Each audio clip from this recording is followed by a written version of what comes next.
I'm Matthew Woods, host of Leading Out of the Woods, a part of the Education Podcast Network, just like the show you are listening to now. Shows on the network are individually owned, and opinions expressed may not reflect others. Find other interesting education podcasts at edupodcastnetwork.com. Coming up on episode 193 of the House of EdTech podcast, I am going to share an EdTech thought where I'm going to talk about getting dirty. And the featured content for this episode, let's talk about microlearning and micro-presentations. It's time to really change up education. Strike up the band.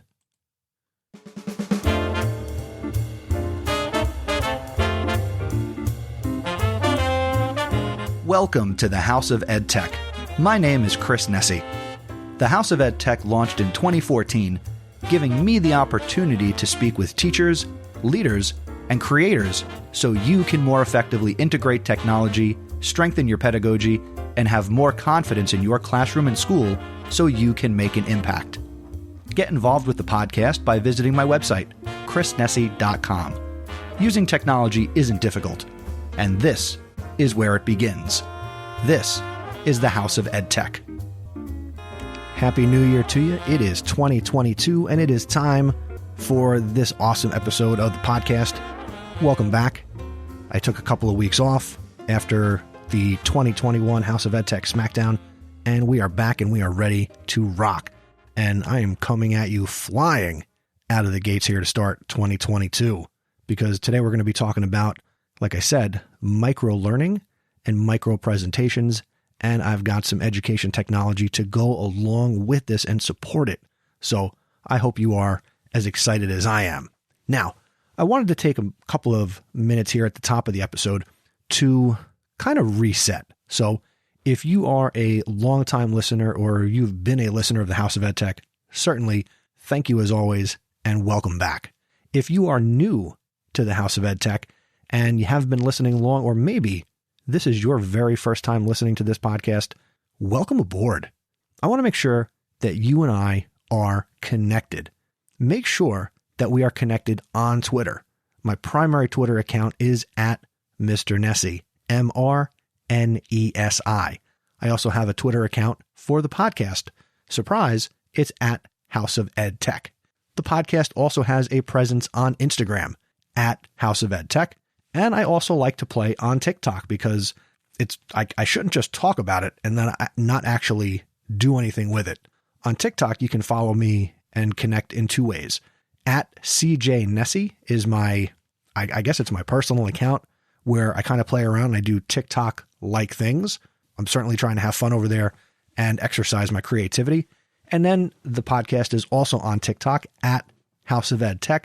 And the primary purpose of that account is to share little excerpts and snippets from the episodes as I release them. If you're also on TikTok, certainly would love to connect with you over there. The House of EdTech has a YouTube channel. Go to chrisnessie.com/YouTube, and I am hoping to create more tutorials and do some more live streaming in 2022 and beyond. In terms of community and being a part of something, I also started a Discord server and Discord community around the podcast and education technology.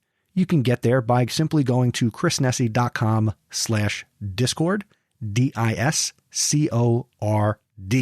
Also, I would like to have a texting relationship with you. Again, I am all about connecting and being accessible to you. So you can text me.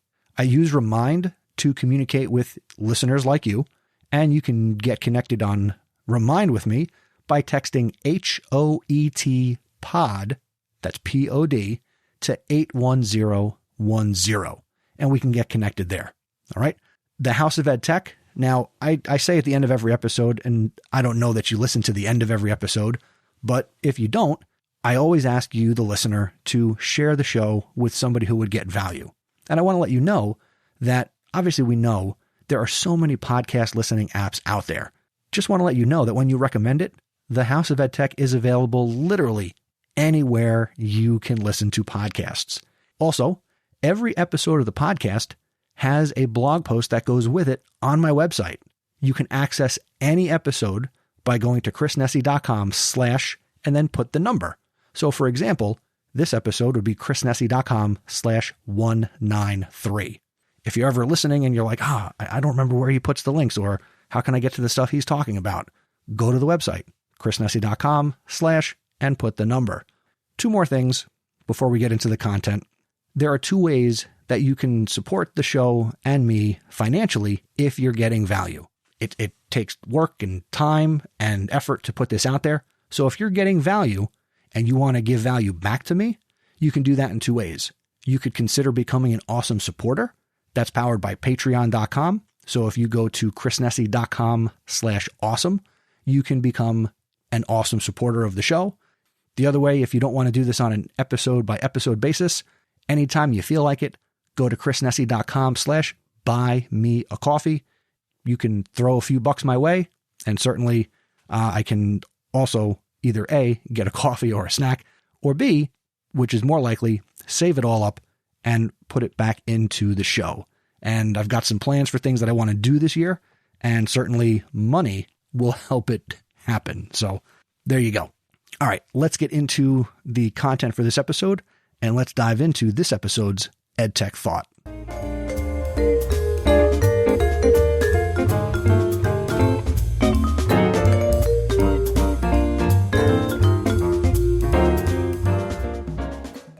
For this episode's EdTech Thought? For this episode's EdTech Thought, I want to talk about getting dirty. That's right. I got dirty this past week as the school year resumed after holiday break. So I've done two things. I've started another podcast, and I have started another podcast network. Now you might be saying, what are you talking about, Chris? Well, let me tell you. So I am now at my high school. I work at New Brunswick High School in New Jersey, where I teach history. And I am now the advisor to the brand new club, the Zebra Podcast Network. So there's a podcasting club at my school now, and I'm running it. So that's very exciting. We actually have a flagship show called the Zebra Morning Show, which airs 5 days a week, as long as it's a school day, from 7:15 to 7:30 a.m. Now, we launched this show after the holiday break, but here's the funny thing. My students and the students who are a member of this club, and I've got 9 students who are interested in doing this, my students have been virtual since January 3rd, right? I'm recording this on January 15th. Students haven't been in the building. So every morning I've been getting to school extra early now, and I'm doing a live morning show from 7:15 to 7:30, and it is a blast. I'm being very well supported by the technology people in my district who found money and have gotten me some additional hardware in addition to the things I got from my Donors Choose grant a couple of years ago. So I've got a Tascam Mix 4 available to me now that came in. Got some new headphones that are great for the podcast setup. And I have a room that I'm actually turning into an in my building podcast studio. And that's how I got dirty this week. I was painting. I projected the logo of the network on the wall. I built out this website. We've got our presence on Spotify. I've been running around on the limited free time I have during the school day to get this going. And I am chomping at the bit to, welcome the students back into the building and get their student voices onto this live morning radio type show. And I just want to say that everything is possible. And when you get the opportunity, you got to get dirty, right? I've taken advantage and worn jeans with kids not in the building. Not supposed to, but, I got to do what I got to do. And, bringing in my own paint and my own supplies, which I know that you've probably done before too, where you're investing your time and your own resources to make something happen. And ultimately it's worth it because the students will benefit. So if you need an example, and I've presented on podcasting before over the last 8 years, and now I will really have some concrete examples about what podcasting can look like in a school. Now it's the high school level, but certainly this can be adapted to the elementary and middle school levels, of course. So if you want to follow the journey, you can check out the website I've built for this network. It's zebrapodcastnetwork.com. And if you want to check out the Zebra Morning Show, you can go to zebrapodcastnetwork.com/Spotify, and that's where it gets posted each and every day after we do it live. So there you go. Oh, if you want to actually check it out live sometime, follow us on Twitter. We are at Zebra Podcast Net on Twitter, and we go live 7:15 to 7:30 a.m. Eastern Time. So that's my EdTech thought. It's time to get dirty, and it is certainly worth it.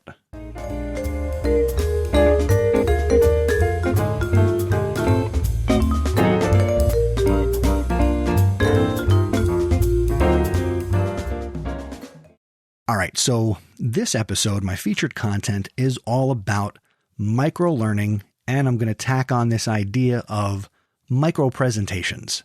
So the story will come out as I do this, but let's dive in. So let's answer the question. What is microlearning? Microlearning deals with relatively small learning units and short-term learning activities.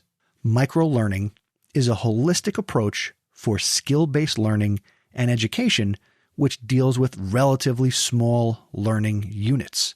It involves short-term focused strategies specially designed for skill-based understanding, learning, and education. Microlearning has the potential to pack a big punch. And while this is not a new concept, it is new to me based on the technology that I want to share with you in this episode. So I've kind of rolled my EdTech recommendation into the featured content as I have done before. So this is not a new way for me to do an episode. So back to microlearning. It's more engaging, less time-consuming, cheaper to produce than full-blown e-learning. And I think that microlearning has a place in face-to-face education, right? Education technology is not just for virtual and hybrid learning. We know this already.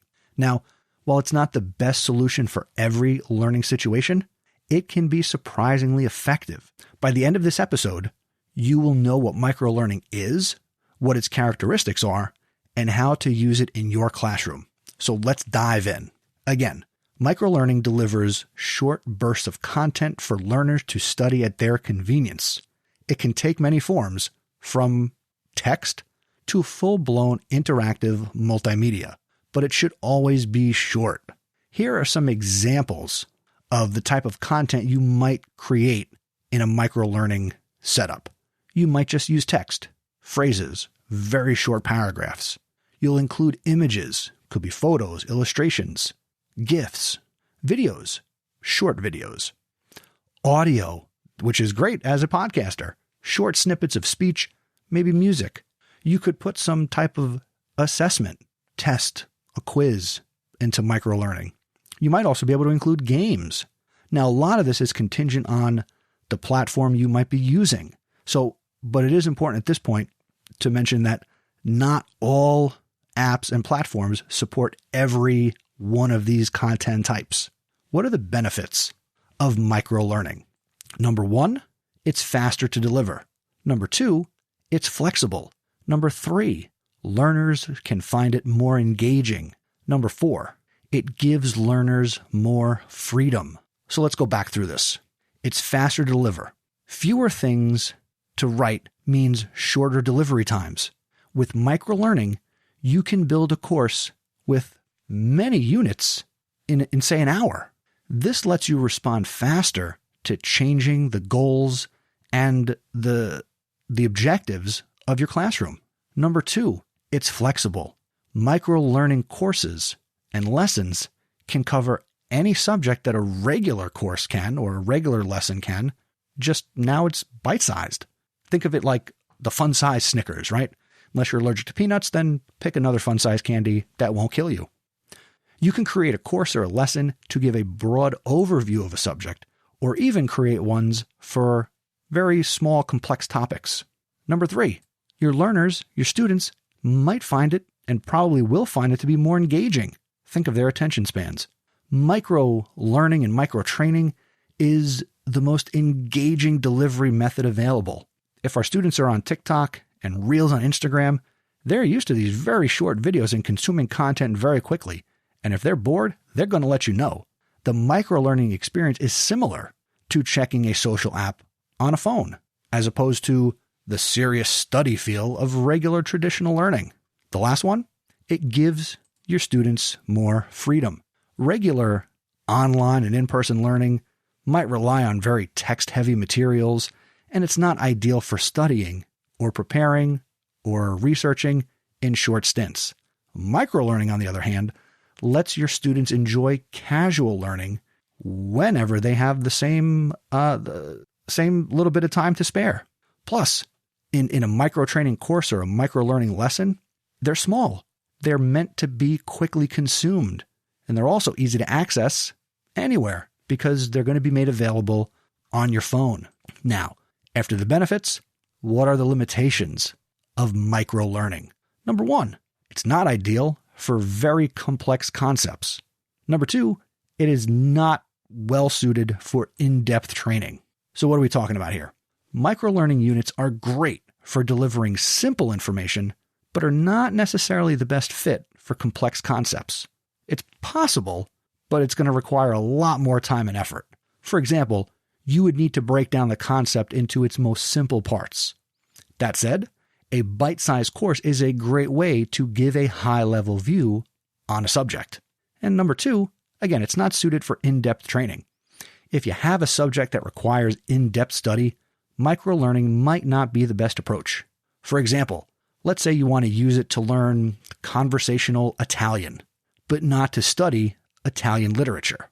Still, in many cases, and especially in school, short, self-contained courses are exactly what we need. Now, what are some best practices?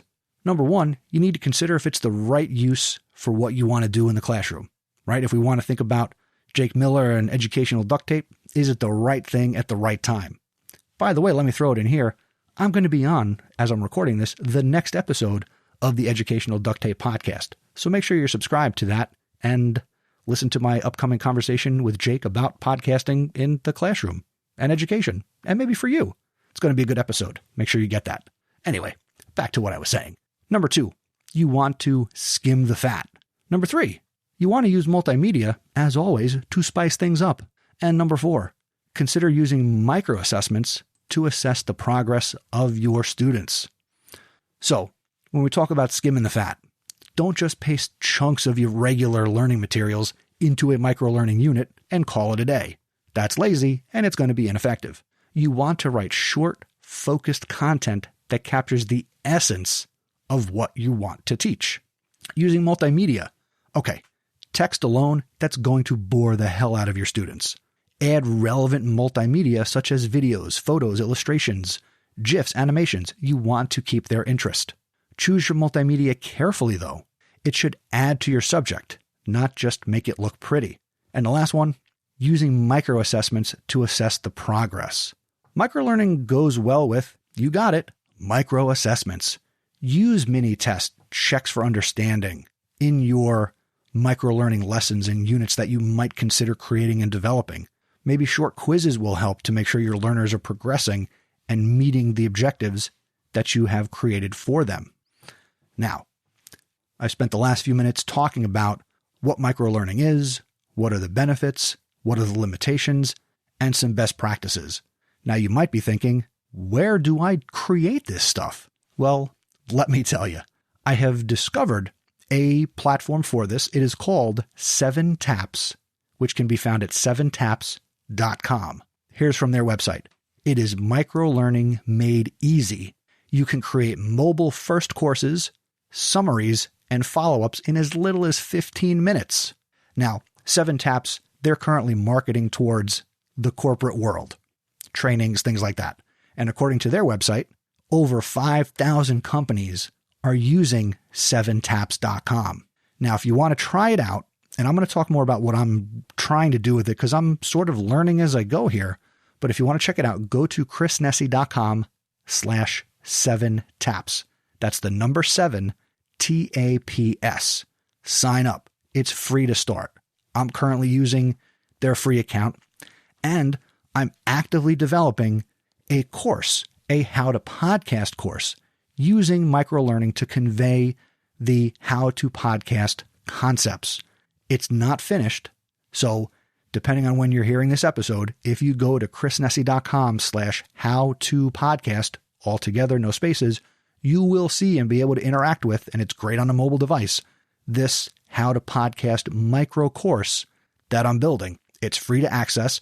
And in essence, it's kind of like clicking and tapping through a slideshow or a presentation, except I've included some audio. I've included some, not video because I'm on the free account, some GIFs that I put in, some audio that I've uploaded.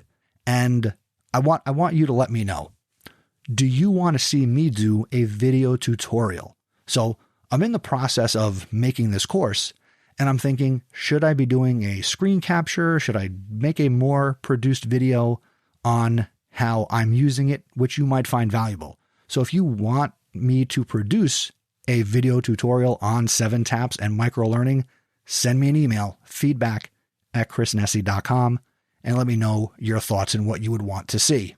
But for example, I'm looking at my course now in my dashboard, and my how to podcast course that I'm developing is broken down into 5 units. Part 1, or unit 1, is the gear. Part 2 is about recording your podcast. Part 3 will be about, as I'm recording this, it's not done. Part 3 will be about the details that go into producing and creating a podcast. Part 4 is going to be my podcast recording tips. So little tips and advice that I have to help kind of flatten that learning curve if you want to podcast for yourself or get your students podcasting. And part 5 is going to be all about publishing your podcast. So again, go to chrisnessy.com/how-to-podcast, all lowercase letters, and you will be able to access this as I'm building it. So it's going to change. Or if you're listening to this further into the future than in January 2022, I've probably finished it already. But if you're right along here with me on the same timeline, it's not done, but go check it out and give me feedback. Let me know what I should include or what advice you have.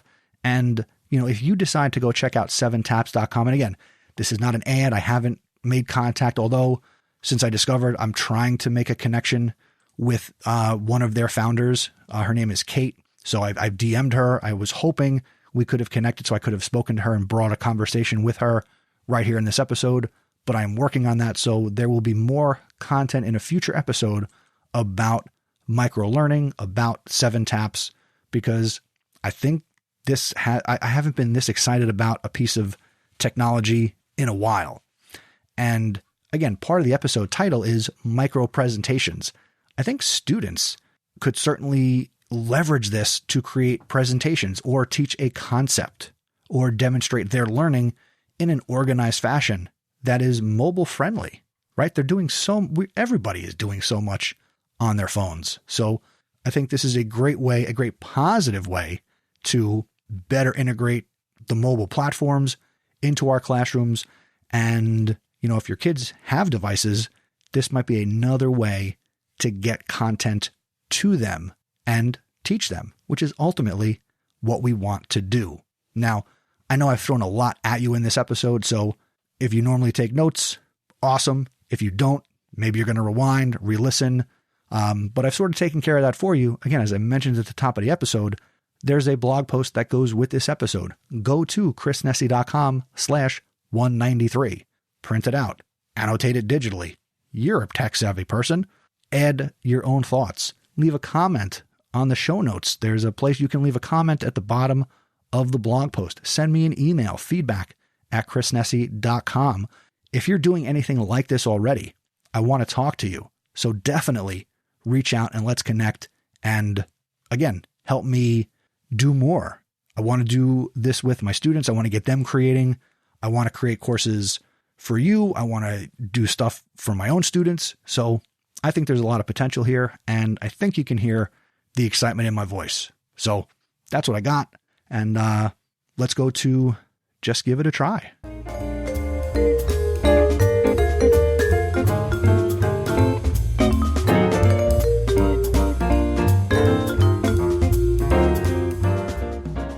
So not the cleanest transition from my featured segment to this one. But again, as I'm recording and putting this episode together, I am just really excited about this. And I've been excited to just give it a try. Surprise! That's the segment of the episode we're in now. So everything I've shared in this episode, that's me embodying and being the example for you about just giving it a try. And as we go forward, and I've talked about this before, this is a little corner of the show where you send me some audio, right? Or send me an email, reach out to me any way you feel like, and tell me something that you are trying in your classroom, in your school, whether it works, whether it doesn't work. Again, I don't know if microlearning is going to go according to plan for me, but I'm going to give it a try. So we're going to see what happens. And of course, I have the privilege of and the capabilities to document it and share it. I want to give you that same opportunity with what you're doing in your school and your classroom. So send me those stories. First come, first serve. I will include them in the episodes as I get them. And it's been a while since I've gotten a submission. So if you've ever wondered, will it even get on the show? Yes, it will get on the show. Just you send me your story and we will get it on here. Let's do this episode's House of EdTech VIP.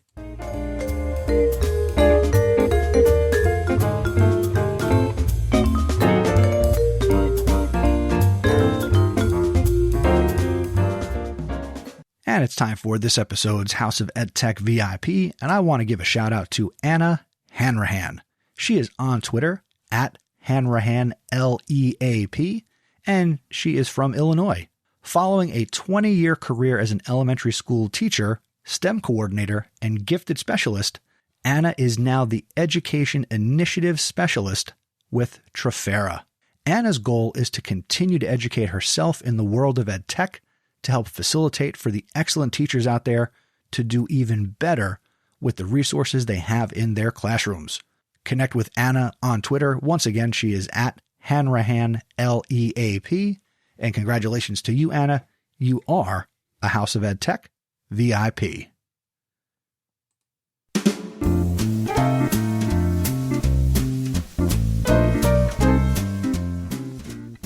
Holy crow. What a lot of awesome information we have packed into a relatively short amount of time. Thank you for listening to the House of EdTech podcast. If you're not subscribed or following, I hope you'll continue to make this podcast a part of your anytime, anywhere professional development. It was fun to talk about microlearning. It has been fun so far for me to learn more about it and to find a great platform like 7 Taps. So I hope you'll check it out, and I hope you'll let me know what you think. Let's keep this conversation going. Check out the show notes and everything I talked about in the episode. You can find it at chrisnessy.com/193. That's 193. You can send an email, chrisnessy.com/feedback, or go to chrisnessy.com/voicemail, and you can leave a voicemail that I will play on the podcast. Once again, if you enjoy the podcast, and of course, if you're listening this far into it, you enjoy the show. Who are you kidding? Do me a favor. Tell somebody else about the podcast. Word of mouth is the best way to share a podcast you love, like the House of EdTech. You can also become an awesome supporter. I am very thankful for the ongoing financial support from the following people.